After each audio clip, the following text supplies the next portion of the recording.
Hi friends, ഇന്ന് ചെയ്യുന്നത് നമുക്ക് വളരെ പെട്ടെന്ന് ഉണ്ടാക്കാൻ പറ്റുന്ന ഒരു സ്വീറ്റാണ് കേട്ടോ. അപ്പോൾ അതിന് വേണ്ടിയിട്ട് ഒരു പാൻ വെച്ചിട്ടുണ്ട്. പാൻ ചൂടാകുമ്പോൾ അതിലേക്ക് ഒരു ടേബിൾ സ്പൂൺ നെയ്യ് ഒഴിച്ച് കൊടുക്കുകയാണ്. ഈ നെയ്യ് ചൂടാവുമ്പോൾ ഇതിലേക്ക് ഒരു കപ്പ് റവ ഇട്ട് കൊടുക്കാം. ഇനി ഒരു 2-3 മിനിറ്റ് നമുക്ക് ഈ റവ ലോ ഫ്ലെയിമിൽ വറുത്തെടുക്കാം.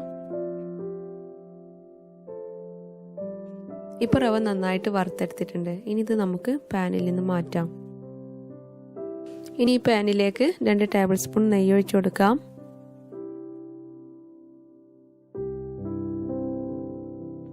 ഇപ്പോൾ നെയ്യ് ചൂടായിട്ടുണ്ട്.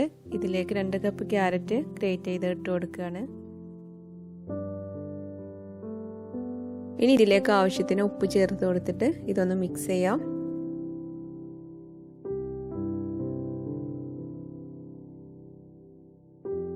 ഇനി പാൻ അടച്ചു വെച്ച് ഒരു 5 മിനിറ്റ് ലോ ഫ്ലെയിമിൽ ഈ ക്യാരറ്റ് വേവിച്ചെടുക്കാം.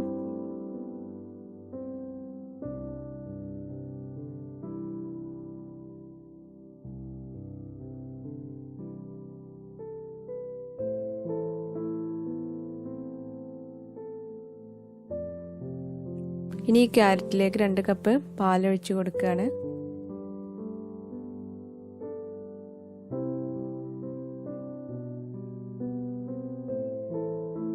ഇനി 1/2 ടീസ്പൂൺ വനില എസൻസ് കൂടി ചേർത്ത് കൊടുക്കാം.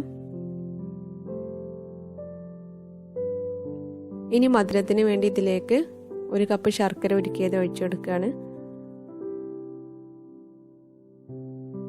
ഇനി ഇത് തിളക്കുമ്പോൾ നമ്മൾ വറുത്ത് വെച്ചിട്ടുള്ള റവ കുറേശ്ശെയായിട്ട് ചേർത്ത് കൊടുത്തിട്ട് ഇത് മിക്സ് ചെയ്യാം.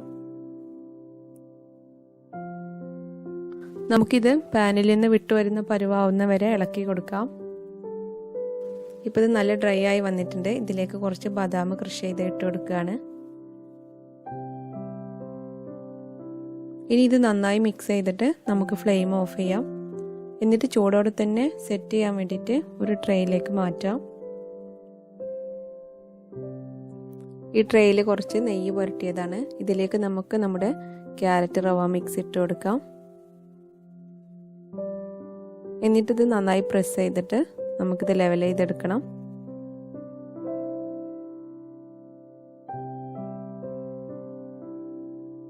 ഇനി ഇതിന് മുകളിലേക്ക് കുറച്ചുകൂടി ബദാം ക്രഷ് ചെയ്ത് ഇട്ട് കൊടുക്കാം.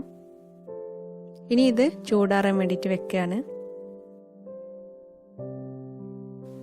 ഇപ്പോൾ ഇത് നന്നായി ചൂടാറിയിട്ടുണ്ട്. ഇനി നമുക്കിത് കട്ട് ചെയ്തെടുക്കാം.